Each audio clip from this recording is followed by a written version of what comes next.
You're listening to WCAT Radio, your home for authentic Catholic programming.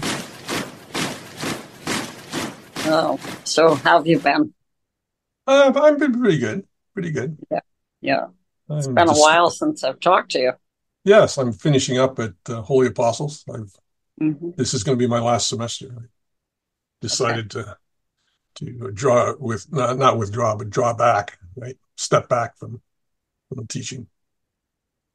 So we'll see what the future holds. But I had too many other things on the go to keep doing it. So how long were you? And the white hair doesn't seem to be getting any better. So yeah, neither is mine. How long did you work at Holy Apostles? Well, I enrolled there in 2012, and then Father Soto tagged me around 2014 to be his teaching assistant. Right.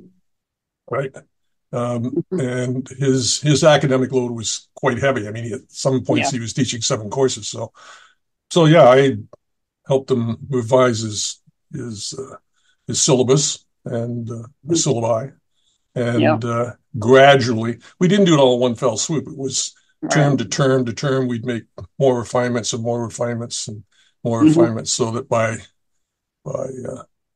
late, just before COVID, then it was pretty well established we had standardized all the syllabi, so they all looked the same. They all didn't conform to Holy Apostles as it is now, but at least we had a standard in terms of what he was doing. Yeah. So, yeah. He was a good man, smart. Nice. He was a brilliant man. Yeah, brilliant. I agree. I met him in Rome once, and spoke to him about the dissertation, a different topic, but the things just rolled off his tongue. Yeah. Just rolled off his tongue. And the one piece of advice at that time that he insisted, which I already knew, I mean, my spiritual director, was don't try and be something you're not. Don't try and be somebody else. Yeah. Right? So you just live within the talents that God gave you and just work with that, and that's all God expects. Right? Yeah. But it's a mistake to try and be somebody else that's, he had different talents than I have, but they were complementary. So, yeah. So it worked out well. And then when he decided to take a sabbatical, the plan was that I would cover his courses, because I essentially assisted him for 7 years on it. So I would cover his courses for a year until he came back, but then that didn't work out, and then he passed away. So. I know. Yeah, it really is a tragedy to lose someone like that. Well, sometimes you just wonder if it's providential, in the sense that he's of more help where he is now than he was here. I mean, we can't see that, but I have that feeling, right? I have that feeling. Yeah, I can believe that. Yeah.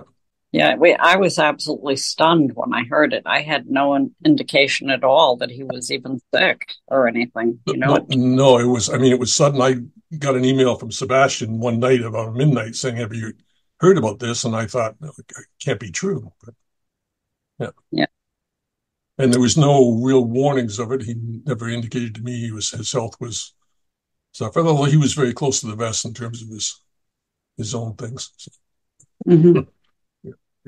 But still, you'd think he would have said something when you consider, that you have students and coworkers that, might need to know. So, it's too bad. Well, I mean, at that point, he'd already was on his sabbatical. Oh, I see. And he had kind of withdrawn from teaching. And he told me he was tired, right? But that he wanted to just focus on his second doctorate that he was working on, which was, I had hoped to get a copy of it when it was finished. I'm still hoping that he'll be able to get his working papers, because essentially he wanted to make arguments to how you could teach theology through mystical experiences. And of course, mystical experiences are very controversial. So, but he wasn't afraid of it. That's what he wanted to do. And so I was really kind of interested to see what his rationale was. Yeah. And being as smart a man as he was, it would have been, I think it would have been unique work. Unfortunately, sometimes people just end before you would expect them to. Correct. But I was fortunate because Father Lockwood was able to step in. And very nice man, too. Yes. And he brought a different perspective to things. But at the same time, he wrote an introduction for the book where I thought that he really captured what I was trying to get at. He wasn't too detailed, but I felt that he understood what I was trying to do with the dissertation in the book. So I was grateful for that. I think it's a good introduction to the book. Anyway. Okay. I don't like that. So we're in the process of publishing the book now. I've made some enhancements to it or revisions to it based on comments from the defense committee, but also some things that I thought I could be a little more forceful on that I didn't feel I could be as forceful on at when I was doing the dissertation. So, and I expect, I don't know if the people will read it. I hope they do, but to me, it was tackling the subject from a more substantive type of position because essentially the council was close to agreeing on Mary, Mother of the Church, but the logic was Christ is the head of the body. She's the mother of the head. Therefore, she's the mother of the church. Just a simple syllogistic argument. And when I thought about doing the topic, I thought, that doesn't really capture, it doesn't really grab me, right, per se, because I think that people are told, as a Catholic, you're told, well, you have to believe in Mary as Mother of God, and you have to believe these other Marian dogmas, but it doesn't demand that much of you. You see? Yes, it just requires my assent, right? And I thought that this syllogistic type of argument was going to fall into that same category. And what I really wanted to try and get at was something that demanded something of us. So I thought the whole idea of maternal charity would be more gripping, if you want. And it is, because if you actually read the book, it's the relationship is one of mutual love. Well, if it's mutual, it means you have to love Mary. Yeah. It demands something of us, right? If you're going to have a relationship with her, you can't just say, she loves me and, oh, well, I'm not. And that's essentially being indifferent. And I think that's what falls into the category of the problem with our non-Catholic Christian friends, that there's a certain amount of indifference there. So the book, on one hand, it's catechetical, in the sense I've tried to I won't say simplify, but clarify some of the terms. You get the average person sitting in the pew and you ask them what grace is, and they no idea. Have no idea, right? Yeah, exactly. But if you explain it that it's God's gift of a share in his power of love, and essentially says God loves you or you love him, it makes it much more comprehensible to the average person. And the same thing with sin, right? Sin's a rejection of love. So it's essentially saying, I can explain this to my grandchildren. Every time you sin, you're saying, I don't love you. It's really that simple. We don't have to make it more complicated than that. So it's catechetical in that way. It's also, I think it's got an ecumenical dimension, simply because love is mutual. So if we're trying to convince people of the wisdom of the Catholic Church, I think we have to appeal more than to just reason itself, and appeal more to the heart. right? Which was why I brought Dietrich van Hildebrand into the equation, right? So, and that whole theme runs throughout the book. You can feel it, but I don't articulate it. It's just there, right? Yeah. And some people might say, well, it's devotional. Well, there is a devotional element to it. But the whole point is that if we're saying you have to be devoted to Mary for this mutual relationship, shouldn't the book actually bring that out? Yes. Right. So that too. And then, of course, to me, it's a comprehensive treatment of the subject that will benefit the church. But I think it makes arguments that are difficult to refute, right? Both for the ecclesiastical hierarchy, but also for people outside the church. Because I have a number of acquaintances who are non-Catholic, and it seems to me we can make the arguments simpler and appeal to Scripture, which, if they are bent on sola scriptura, that we say, all right, this is what Scripture says. You have to love one another. Yep. Right? And Christ says, if you're my disciples, right, you love one another. Well, if I want to be his disciple, then I have to love Mary. I must. I can't get around it. I mean, and that's one argument from Scripture. But the other argument, of course, is simply that God's love. You can't be in heaven if you don't love. Mary's already in heaven. How are you going to get to heaven if you don't love her? Right? That doesn't, I nowhere in the book do I say that you're condemned, right? It's not a question of going to hell or anything like that. It's just saying you can't go through that boundary from purgatory. You can't go through that boundary to get into heaven if you don't love Mary. It's completely illogical, right? So that particular aspect of it, I expect, will be quite controversial for people who are not Catholic. And I think that some Catholics probably are just lukewarm too. They don't really think about the need. The whole idea to me was that if this devotion to Mary is necessary, then it has a whole lot of implications for the church. I mean, here in Canada, we only have one Marian Holy Day of obligation, and that's on New Year's Day. One. Oh, my. One. Well, it's better than none. Well, no, you see, and the problem is that if I talk about this subject, people, if they have Marian days of obligation, they don't understand. But of course, I'm speaking from my own experience in the country in which I live, and the only day of obligation is the Mother of God on 1st of January. And even then, not a lot of people show up because they've been out partying the night before.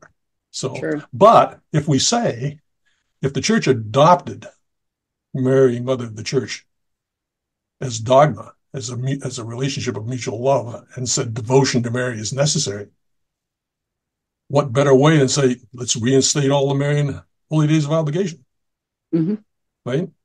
Yeah. So if we made it, if the church actually decided to make it dogma, and I mean, I think they should, and even attach an anathema to it, then it has a whole lot of ramifications. I think it really could be the seed for a whole new renaissance of Marian devotion, which has disappeared, right? Before the council, I was brought up in the extraordinary form, right, prior to the council. And at that time, they had, in May, on Mother's Day, they would have 30,000, 40,000 people fill the football stadium for Marian devotions. We don't have that anymore. So the whole thing's connected. if devotion is necessary, then the church needs to do something. So my own personal opinion is that the church and the world is in such a sorry state that if I put on my business hat, I would say we need a project manager to fix this up. And people will say, well, we've got the Holy Father and that, but that's a human element. What we need to recognize that there's a supernatural battle going on, and therefore we need a project manager who's qualified to take this on and can do something about it. And who better than Mary's mother, the church? So if we look at it from that standpoint, from a very practical business standpoint, could be the project manager. She should be the project manager, right? So it's a question, I think, of selling the powers that be that this whole topic should be reconsidered. I mean, that's up to God now and what he wants to do with it. But at least it's on the table now, and it's getting in front of various people. And I can't do anything more than just put it out there. And if somebody wants an explanation about it, more than just reading the book, because you don't always, I don't know about you, but when you read a book, you get something out of it, but you never get the whole story behind it unless you talk to the author themselves. So, and when you have situations like that, I think that somehow people need to be educated on what the book is really telling them, right? Yeah.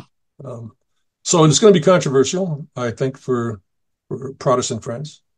It's going to be, and it makes the case that God willed her to be married to be mother of the church from the dawn of creation. That's one of the arguments. And I attacked that from two different points of view. One was, if we believe that Christ's words from the cross were a revelation that Mary is the mother of the church, that she's the mother, she and John together, then this is the eternal word that's saying this. He's not just making up something new he thought about on his way to the cross, right?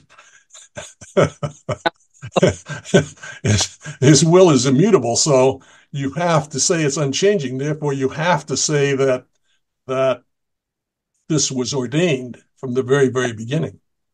And then when you combine that with Revelation itself, right? Revelation in chapter 12 and 17, where we're told of the dragon, and we're told that the dragon goes off to do battle with the woman and her offspring. We have evidence there. Now, we've got imagery there, sure, but the imagery is pretty striking. It's pretty hard to deny, right? Yeah. So for me, if I have to convince somebody else, and I don't have to convince you because you already believe this, but if I have to convince somebody who doesn't believe it, it's not just my opinion. It's got to be these concrete things that, if you're a believer and you're in a Protestant denomination and you spend all your time quoting scripture and relying on it, then here's proof. So you need to tell me that it's wrong. And of course, that's the challenge. I mean, I have acquaintances in that are non-Catholic, but they don't want to talk about this. Yeah. So my challenge to them is, hey, if I'm wrong, prove me wrong. But you have to read the book. Yeah. And that's what... You're right. And if you're not going to read the book, how are you going to prove me wrong? Yeah, right. Exactly. Good point. So it's pretty comprehensive. It hits a whole lot of different soft spots, from catechetical to ecumenical to it's confrontational, it's persuasive, it's all those things wrapped into it. But a person picking it up might not discern that. They might just think, well, it's an academic work done for dissertation and should sit on the shelf someplace. So, which it may, I don't know. So, so that's where I've come from. And I mean, for me, the whole process was providential in itself. Mm-hmm. Right? There's a whole lot of different events that I can point to that, Sure. that I'm absolutely convinced it's providence that wanted this done. So in my mind, if divine providence wanted this completed, and that's now completed, over to you. I've done everything I could. So if the church takes it and does something with it, yeah, so be it. Right? So, well, you never know, because God's time is not ours. It could be, you could see something happen in the next month, or it couldn't happen. It might not happen till after you're gone. Correct. My spiritual director told me that.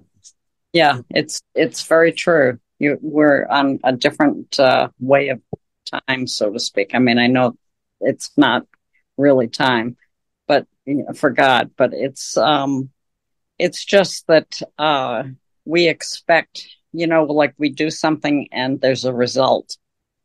And so if we don't see the result, we don't think anything's going to happen. But in God's way of looking at it, it could be 1,000 years from now. Who knows? Could be. Yeah. Or it could be next week. Well, I don't think it'll be next week. Don't get my hopes up. Yeah, it could be time. It could be time that you won't live to see, but you'll see eternity. Yeah. So what I did in addition to the dissertation, I made some changes to it to enhance it. So little things here and there. So, for instance, I had at the beginning had spoken very briefly about Protestants' view of Nestorianism. There's just this kind of, it's an ongoing heresy you can't shake. But I found a good source from St. Alphonsus Liguori, where he quotes what was happening at the time, and he quotes a bishop that which if you read, it's a very short passage, it's just a paragraph, but if you read it, to me, it just tells you what the whole Protestant outlook is. So that as an example, it says that the bishop says that, said to the congregation, anyone who believes in the Mary Mother of God should be excommunicated. So everybody got up and left. That's great. Because and in general, people will just say, okay, it's a protest. No, you have to look farther. If everybody was going to be excommunicated, there is no church. So now I'm saying to my Protestant friends, so there was no church for 1,000 years because of this teaching. And then one person suddenly resurrected it. I'm going, how's that work? Explain. See, for me, it's always about explain it to me. I'm open-minded about your thing. If you can convince me that what your position is true, then fine. But you got to explain it to me. Yeah. Right. So, and part of that is my own experience as in business, because my first two degrees were in engineering and computer science, and my whole business career was in IT. So IT is very demanding. If you get into your driverless car, you want that code to work, because if there's one little bug in it, it's a problem. Right? So having done that for so long, things have to be very precise. And that's just kind of the way I was brought up. So, and it has to make sense. Yeah. So theology was a good fit. But to me, theology and the practical side have to go together. And I think that's why this particular topic for me was the right fit.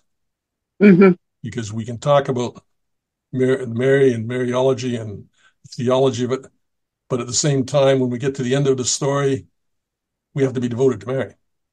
We have to do something in our daily lives. Right. So there's that mix of things that are going on, right? And I think that's generally true. The problem I've always had, and it's for me personally, is that when I deal simply with somebody who's in academia, who's only done academia, I find a disconnect because I listen to and I say, I understand everything you're saying, but how does that relate to the real world? Yeah. Right? And, well, people live in their heads, and yeah, that's a problem. Well, but I think Christ was like that. Christ taught you the theology, but he taught you the practical elements of it. Love your neighbor, be generous, give to the poor, right? So he taught all those things. So it wasn't just this intellectual aspect, right? It's the balance between the contemplative and the active life, if you want. The contemplative life being more important because that's where you get your guidance from. But to have just contemplative by itself is problematic. Yeah. And I think for me personally that when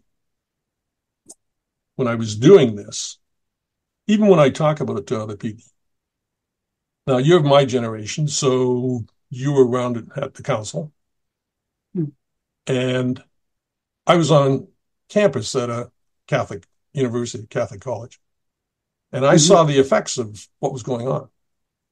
But the young people today have no background in that. Yeah. And the things that I experienced, you won't find in a textbook. Right. There was a priest there that was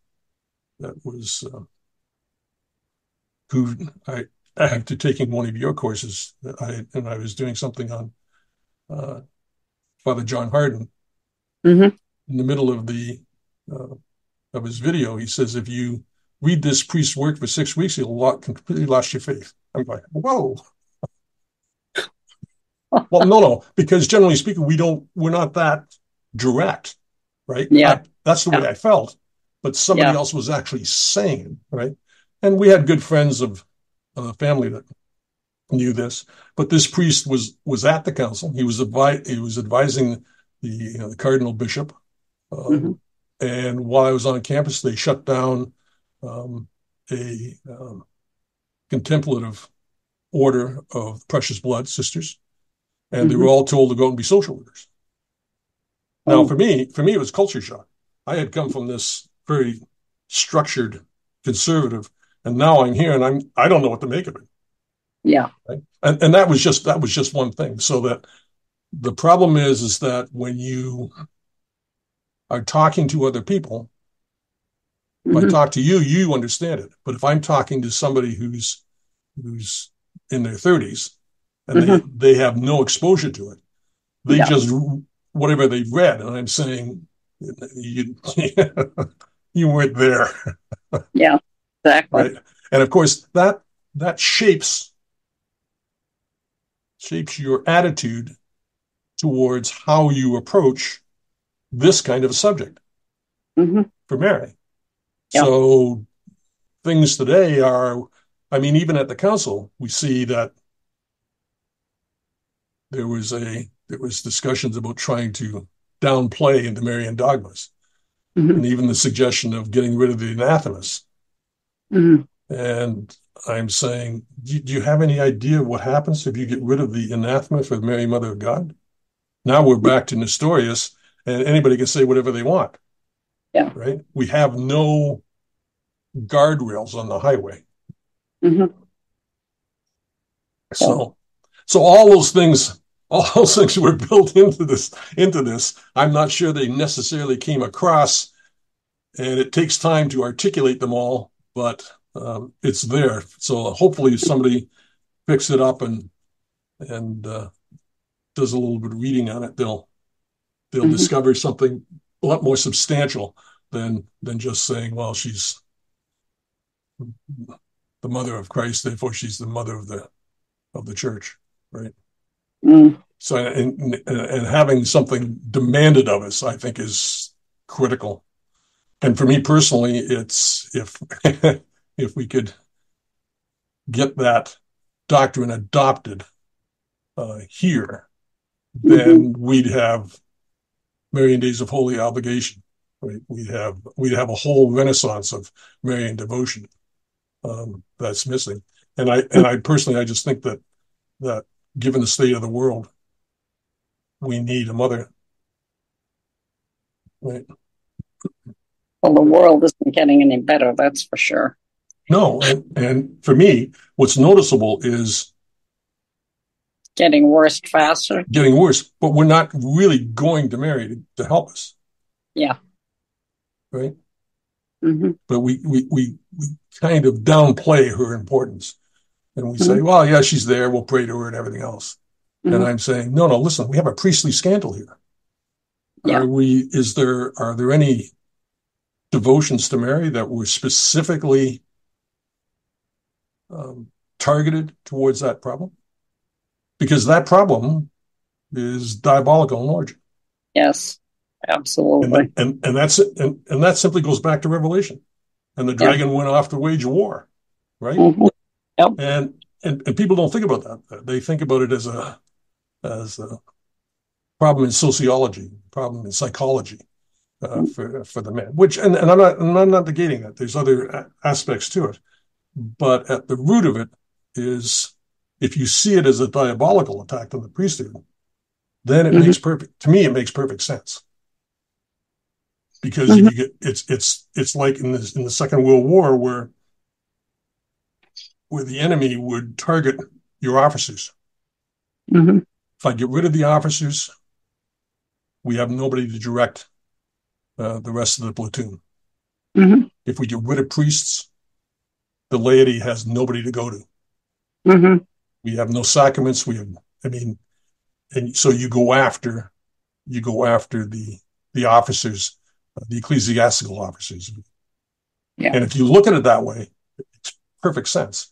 And since it's a supernatural enemy that we're dealing with, we need somebody who can deal at a supernatural level. Mm-hmm. And Mary was the perfect project manager. Mm-hmm. So if I was trying to sell this to somebody, that's what I'd be selling them on. Anyway, I'm not sure anybody's going to listen to me. Mm-hmm.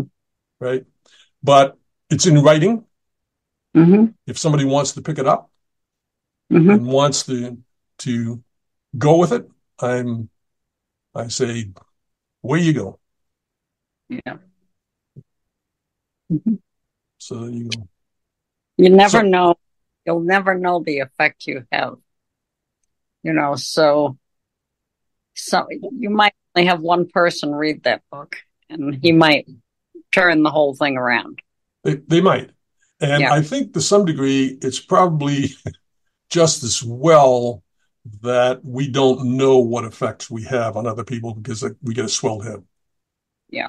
I think it's much better just to say, hey, I don't know what's going to happen with it. If something happens, terrific. Yeah. Yeah. I think, it's difficult for us because we like to see the results. And yes. Obviously you'll see the results after you die, but we want to know it now.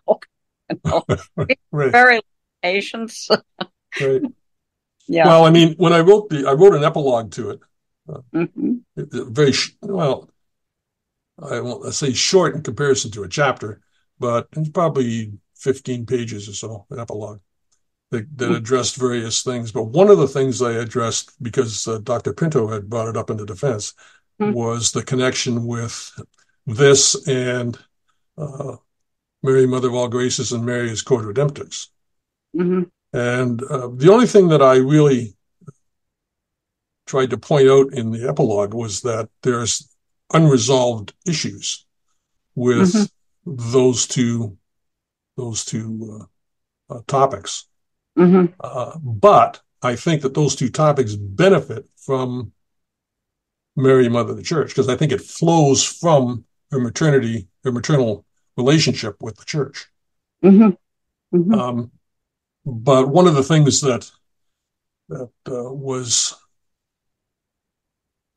identified in Gloria Falco-Dodd's work on the council was that there were things like how do you explain Mary's mediation for people in the Old Testament, things like that. Mm-hmm.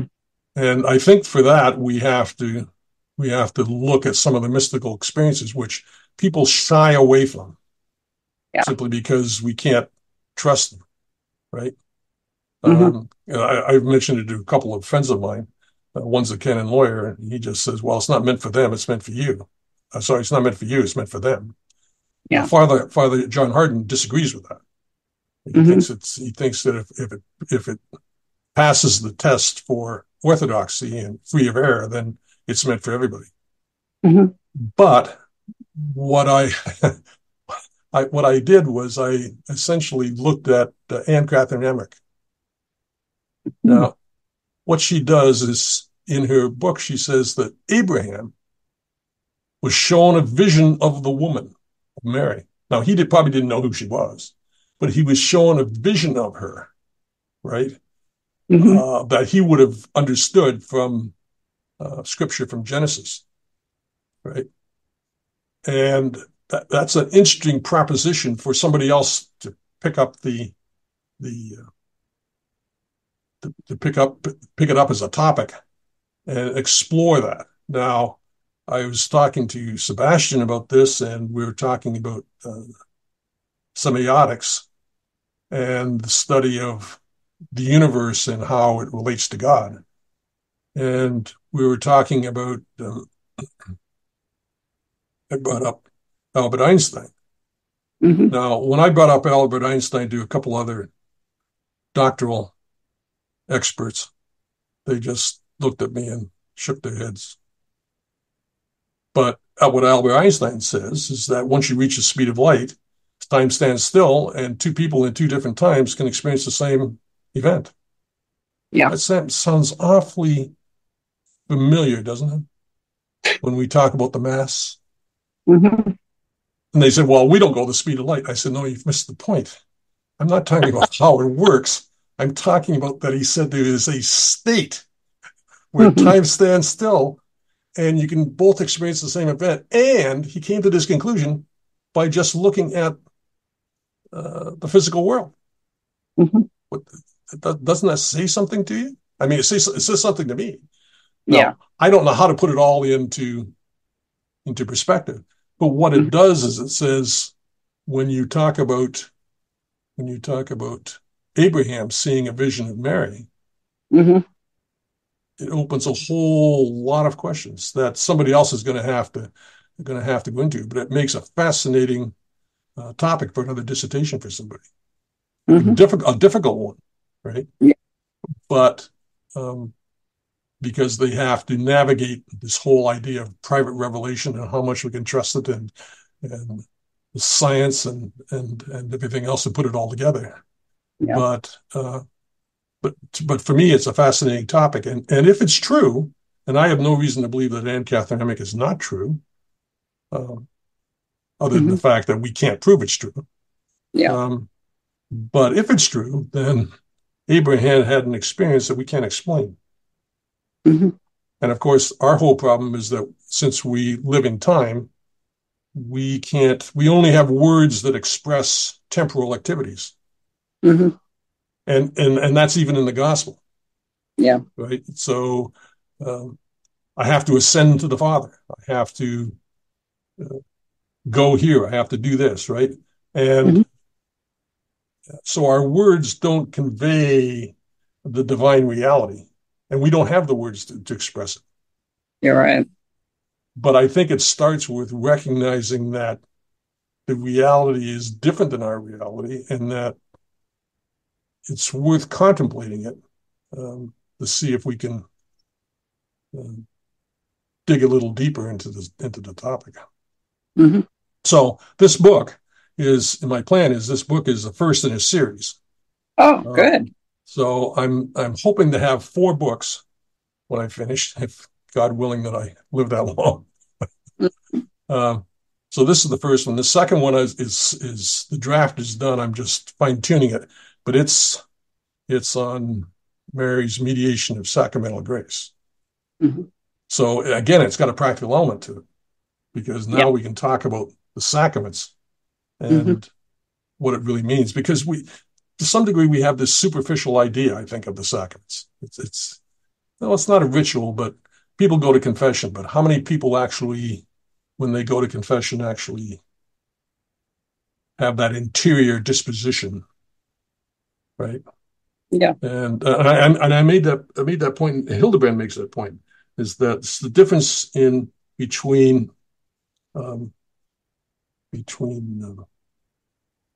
affectivity and sentimentality.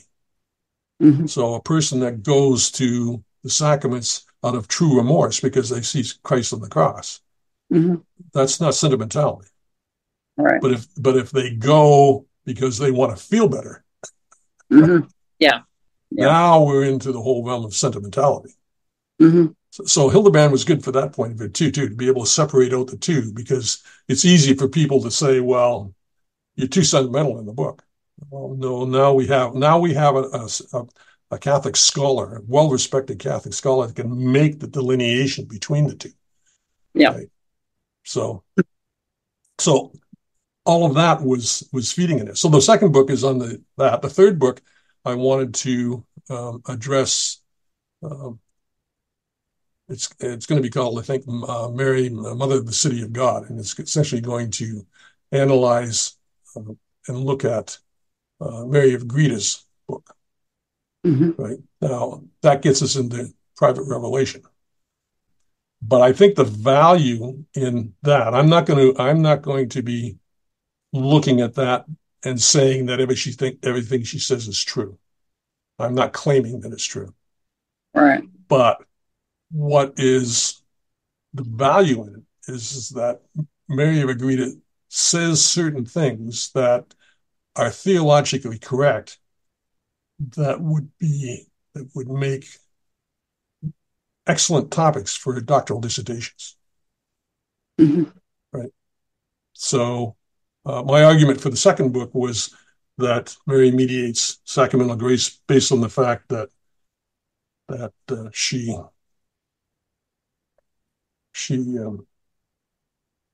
facilitates grace. That is to say, she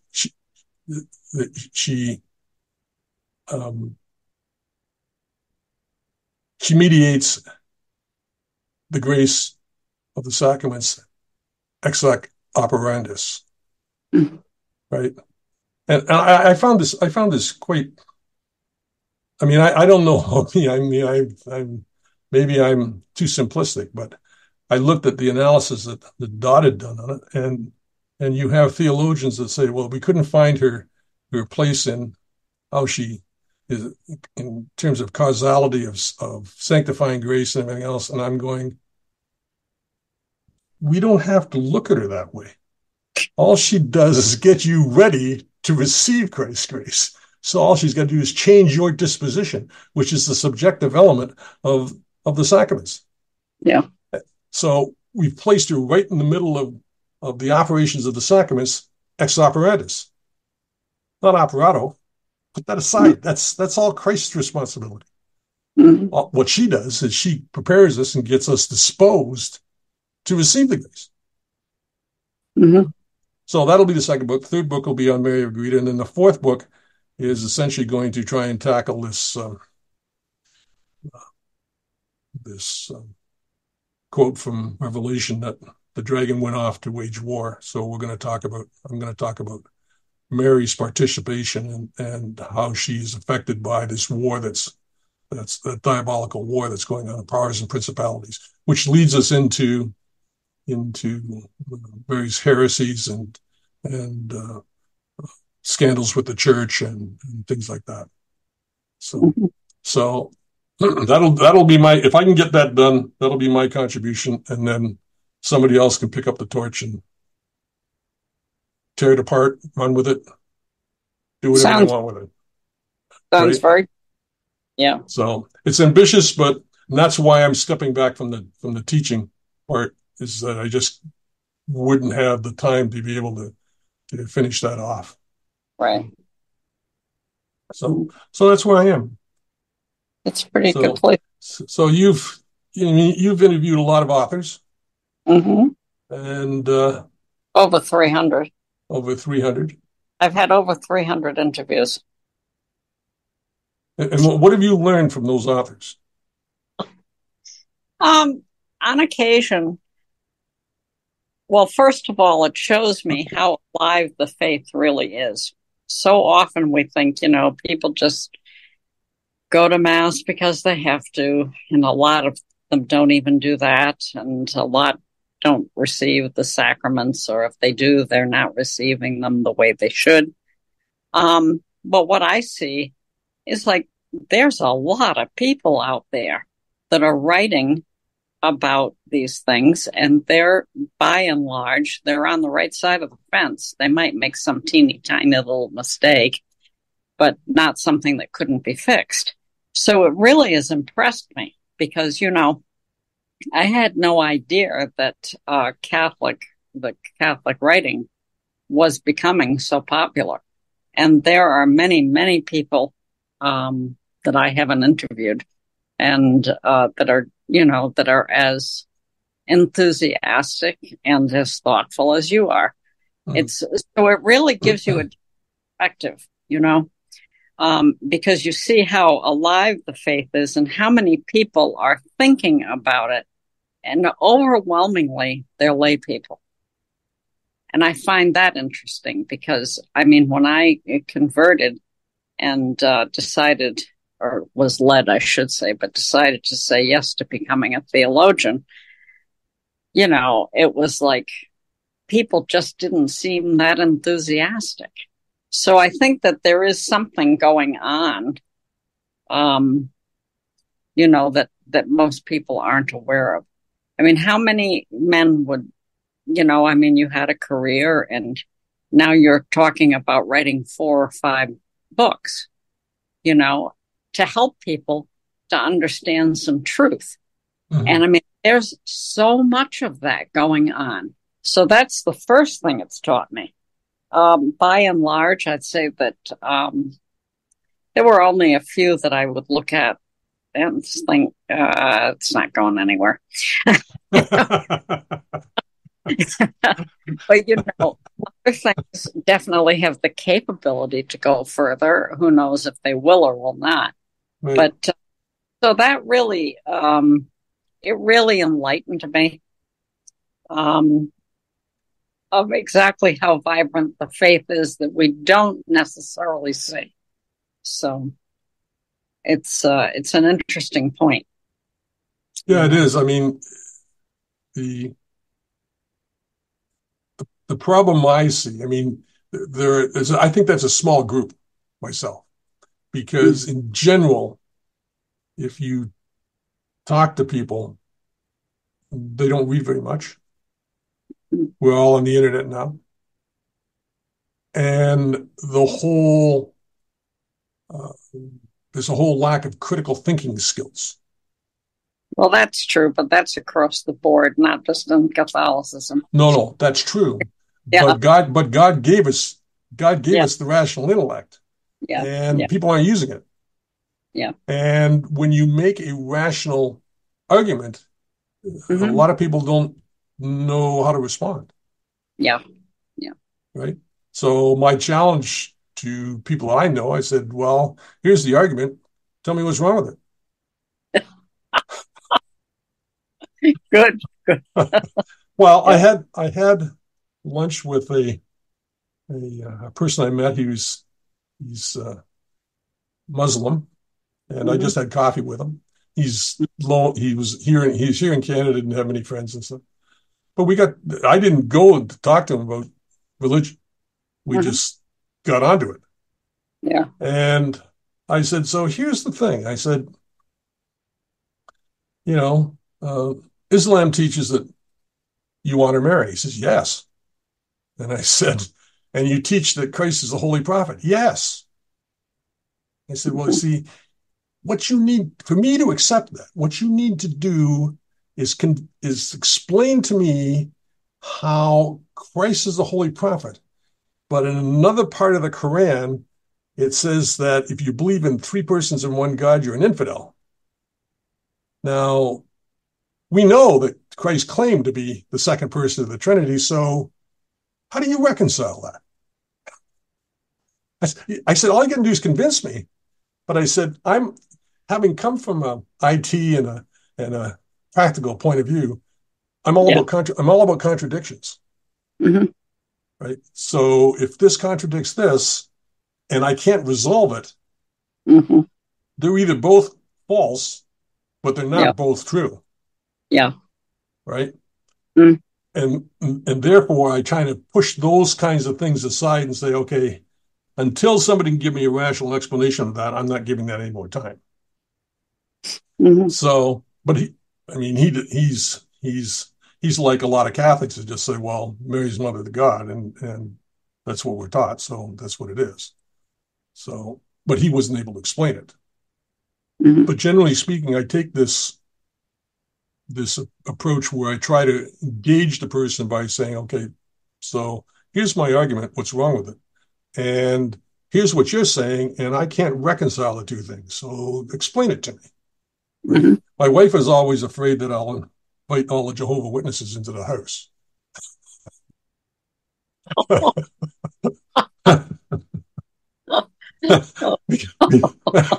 Because we're at the front door, they'll bring up something, and I will say, you need to explain this to me. You say this over here, but you say this over here, and the two things don't go together. I don't get it. So I kind of use the old Columbo routine. So I just don't understand. Teach me. And of course they can't. So you kind of leave it there, right? But I think that's this particular book. If people see that, it will be a good way of engaging other denominations. So as an example, if I say to the non-Catholic, well, it says in the gospel you have to love one another. Yeah.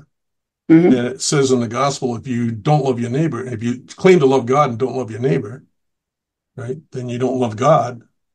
So we've got all these things, so that would you agree that you at least have to love Mary? So if you can get them to that part, then of course the next step is to say, well, we're having an ecumenical service where we're going to say the rosary. So if you agree with the principle, now come and show me that you agree with the principle. Right? So I'm not sure it's a really persuasive argument, but it's a better argument than just trying to apply to reason and just reason alone, right? It's if you love Mary, you're supposed to love your neighbor, you're supposed to love this, then and there's a lot of examples that we can point to, husbands and wives and everything else, right? Right. And it I don't know. It's just my whole idea was to try and not simplify it, but clarify some of the things so that, like I said, it's catechetical, that we can explain, let's say, Pelagianism, right? If you explain that to an average layperson, they're going, okay, here we go, right? But if what you say is the Pelagian claims that he doesn't need God's grace, right, to get to heaven, and you explain that grace is God's gift of love, what you're really saying is the Pelagianist is saying, I don't need God's love. Now, and of course, for me, it's how's that work? Right? So if you can reduce some of these things down to make them more comprehensible, I think we can explain the faith better. That's what I'm getting at, right? And I'm not suggesting this is the be all and end all, but at least it points out how we might approach some of these things. Yes, so, I agree. But that itself is significant because, a lot of people just think if you talk at people, you can actually get them to listen to you and believe you. but it's not like that. You need to use some reasoning, and you need to use examples and, bring them along the path. And I mean, that's kind of what I see in your approach. Mm-hmm. It's not like believe this or else you burn in hell. Right. That's going to do it. No, that's not. Well, other than the fact that I'm saying you can't get to heaven if you don't love Mary. I'm not saying you're going to hell. I'm just saying you're not getting into heaven because you don't have the passport. Well, the difference in the approach is the negative or the positive. Yes. And people respond to positive things much better. Yes. Catch more flies with honey than you do with vinegar. Yeah. True. It's true. Yeah. No, it is. Yeah. So. But I do think that the church needs to be more definitive because we're kind of wishy-washy. What are the major? Yeah. So, I mean, one of the claims I made in the book was that if you don't love Mary, it's an indicator of whether or not you're part of the church. People will look at me and say, wait, what? I said, well, Christ said that you love one another, you'll know that you're my disciples. So if you don't love one another, then you're not my disciple. Yeah. What am I supposed to make of that? Yeah. Right. Yeah. And of course, nobody will want to hear that. Right? You're right. Nobody will want to hear that. I'm not saying. I'm just saying it's an indicator. I'm not saying it's a decisive factor. It's one indicator, right? It's indicative that you may not be part of the church, right? Because you don't love Mary. Because the whole gospel is we have to love each other. If we don't love each other, then right? So I think it makes it. I think we have to be more definitive in explaining some of these things, and I think that it's too easy to say these days. It's all about love. It's just we get this warm, fuzzy feeling, and because people don't know what it means. Part of the problem is the culture. I mean, it's like we have to love one another.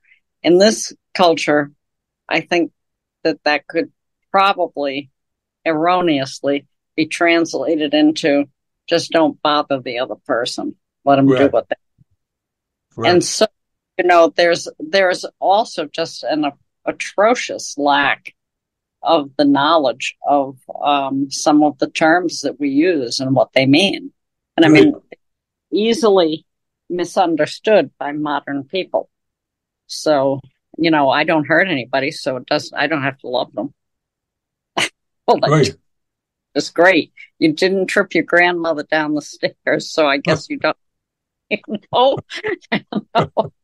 No. It's like I gave a small, I won't say retreat, but a small workshop on the four last things, and we got into the whole aspect of loving one another.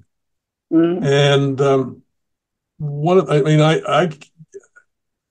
not astounded, but it's really quite revealing that some of these people come up and they have such little education in their faith. I mean, I gave a course on the mystery of Christ at the parish, and I had one man come up to me at halftime in intermission and say, I didn't know the soul and the body got reunited after the resurrection. How could you not, right? But he didn't. He says, no, I just thought that once you died, your body was gone and that was it. So now he appreciated me telling him that, right? And explaining it, right? But I said, no, it goes together. You're not you without your body. Yeah, right. My word. But at this other session, when we got on the love, one of the men put up his hand, and this was all for a men's group, and directed by the priest. And one of the men put up their hands and says, do you mean that I have to love this guy that just went out and shot 50 people? I said, yeah, you do. Mm-hmm. Oh, I can't do that. I said, Mm-hmm. no, the gospel's clear. You have to love your enemy. I said, you have to distinguish. This is not liking the person versus wanting them to change. Mm-hmm. Because if they end up in hell, you don't want that. You won't want to wish that on your worst enemy. Yeah. So you have to put it in very basic terms for them. But he was having trouble grasping that because he's saying, "Oh, this guy's done horrendous things, and maybe he's, murdered my wife, or he's done something." It's explaining to people what it means to love your enemy. They just it's past them. So Yeah. a lot of these things we find in our local parishes that the people in the parish, I mean, they haven't had any catechetical instruction since they were in grade 8, the 8th grade, Oh boy. and Yeah. they hear the homilies, but the homilies in a lot of cases are not Clear. clear, right? Mm-hmm. And so they leave and they don't take anything with them and apply it to their lives. Mm-hmm. And some of them just don't know the basics. I mean, I had one woman come up to me at intermission one time because I had said that sins like abortion and contraception. Well, she understood that. But I said in vitro fertilization is a sin. So I didn't know that. She said, I've had that and we wanted children. She says, what should I do? I said, well, there's a little box over here called the confessional. You need to go in and sit in there with the priest and discuss the issue. I'm not the person to talk to about that Mm-hmm. particular thing. But just hearing it Yeah. at least started her on a path, Yeah. right? And Mm-hmm. sometimes it's the smallest things. And like you said, we don't even know the effect we have on people that Mm-hmm. when we talk. So sometimes it's just we talk about things and the other person may not have acknowledged, but they go away and the seed is planted and somehow it grows at some particular time. So, Mm-hmm. Mm-hmm. you know, Yeah. Well, that's why we should never really get discouraged because we don't know what happens after people hear us. Maybe nothing happens to some, but it could be something that takes time before, maybe they hear the same thing again and it's like it wakes them up, or well, they that's hear true. I think that's true. so you never know what impact you have. No. Really, maybe on a rare occasion, but I don't think know that much. Right. You won't know that until you're dead and resurrected. And presuming that God tells you. We're hoping. Well, the people he may keep it a secret until the resurrection on the last day and say, oh, by the way, this is the effect you had on all these people, but you didn't know it. And I didn't tell you because I thought you'd get a swelled head and you'd be guilty of pride. Well, no, I think that's true. Yeah, it could be. I mean, there's a fine line between wanting to encourage people and having confidence and on the other side, discouragement. Mm-hmm. And Yeah. we need the confidence to go ahead, Mm-hmm. but we don't need that reinforcement Yeah. of what we've done, right? Mm-hmm. Mm-hmm. So, Sure. anyways, so that's where we are. Yep. That's where it's been since the defense. I didn't just take it and say, okay, print it up, we're ready to go. That's good. Well, because I thought that there was more that I actually wanted to say. And then at one point I had to say to myself, my wife said, well, no, I think you're finished because it's getting too big. So, Yeah. and I discussed this with Sebastian. So there are things that I want to say, but they'll be in these other books. Mm-hmm. That's right. And they'll all be tied together. So you won't have to, there'll be a little bit of repetition because you can't avoid it. Yeah. But the overlap is good because then it ties them all together too. So. Repetition is good. Yeah. So that's good. Well, I'll tell you, I've enjoyed talking to you. Well, I've enjoyed talking to you. Long time. All those years, and now we're talking to each other face to face. But for 10 years, it was just emails. Yeah, I know. Well, I don't think people were using Zoom as much in those days. No.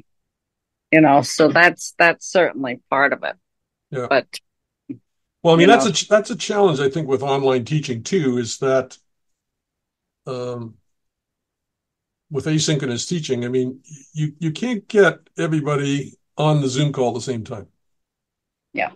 Right. I mean, that's one of the reasons I originally enrolled in Holy Apostles way back, because of the flexibility. Now, for me, I was really comfortable with it because I worked for myself for 40 years. Mm-hmm. So flexing hours and this and that and everything else made a difference to me. Yeah. But it's hard to say I'm going to have a Zoom call and have my whole class show up. I mean, it's one thing if I have 1 or 2 students, but if you've got 15 or 20 students, you're not going to get them all on the call. Now you can record it and they can play it back, but it's not the same thing as interaction. Like I'm talking to you now, so I can't ask a question and then get that immediate feedback from you, right? And vice versa, right? Yeah. You're doing an email, you're doing it, so it's got its pluses, but it's the Zoom aspect is a little bit challenging. I think that's true, but I think that I can see advancement over time in how online learning is done. Oh, yes. So I think it's important. Yeah. So. Yeah. Yeah. Well, it was interesting talking to you. Yes. And get in touch. Keep well. I will. You too. Oh, and by the way, you will receive a copy of the book. Oh, thank you. I'm glad. Great. I thought it was the least I could do for everybody on the defense committee. Oh. Well, yes, you will receive a copy. We're close to getting it finalized, but there's still some few glitches to work out. So, but yeah, you'll receive that in the mail. That'll give you some interesting reading when you can't sleep at night. Oh, okay. All righty. Okay. It was Kenya. You take care. Okay. Yeah. Bye-bye. Yeah. Bye-bye. Hello, God's beloved. I'm Annabelle Mosley, author, professor of theology, and host of Then Sings My Soul and Destination Sainthood on WCAT Radio. I invite you to listen in and find inspiration along this sacred journey we're traveling together to make our lives a masterpiece and, with God's grace, become saints. Join me, Annabelle Mosley, for Then Sings My Soul and Destination Sainthood on WCAT Radio. God bless you. Remember, you're never alone. God is always with you.